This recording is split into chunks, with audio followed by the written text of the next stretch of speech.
For more, I'm joined by former DHS acting chief of staff under President Trump and director of the Border Security and Immigration Center at the Heritage Foundation, Lora Ries. Lora, welcome. Thank you. So you heard some of the pushback on the criticism about the location of Alligator Alcatraz. Do you have an issue with that location and what it's being used for? Well, it's actually resourceful and efficient by the state of Florida and the federal government to use a pre-existing airstrip.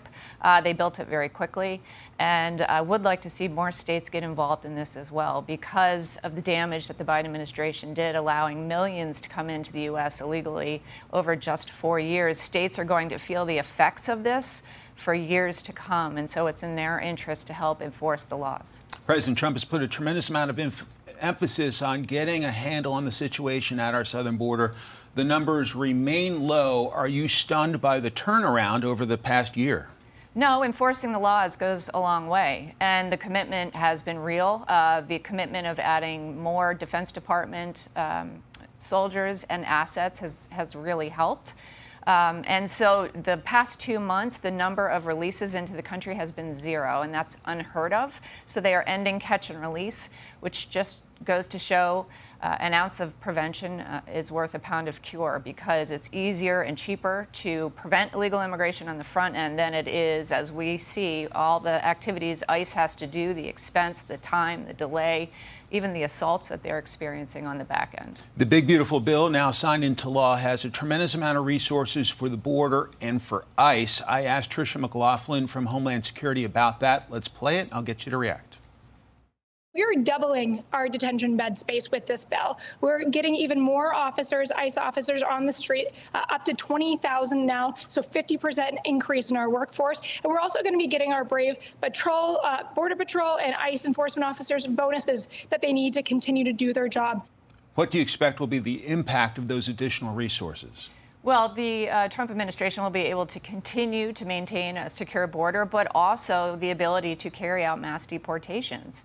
With 10,000 more ICE agents, up to 100,000 more detention beds, President Trump ran on and Americans voted for mass deportations, not just the worst of the worst, but any type of deportable alien, whether they've overstayed a visa, whether they've committed identity fraud to work here without authority, et cetera, et cetera. That is what Americans continue to support, and that's what we need to apply consequences so that people will start complying with our laws and we can get to a lawful immigration system.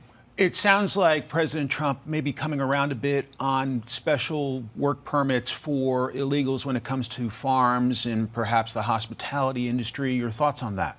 Well, the agriculture industry already has its own program for lawful workers, and it's uncapped. So the question is, why aren't agriculture employers already using that program to hire workers that they may need? And so really, no industry should be off the table. We have lived with decades for too many employers and sectors violating our laws, paying under the table, tax evasion, et cetera. And so the model is broken, and it's time to put Americans first, hire Americans first. So really, we need to see the details. Big picture, after the passage of this new law, huge impact for the kind of work you used to do in terms of securing our border, securing our country? Yeah, the game changer is really the resources for ICE. Congress is very used to giving more Border Patrol agent resources, and that's needed. But interior enforcement is the game changer here, again, to apply consequences so that people understand we're serious about our immigration laws and that more people will comply with those laws and come here lawfully, and that should be everybody's goal. Lora Ries, thanks for coming in. Great to have your analysis. Thanks, Mike. Hey everyone, I'm Emily Campagno. Catch me and my co-hosts Harris Faulkner and Kaylee McEnany on Outnumbered every weekday at 12 p.m. Eastern, or set your DVR.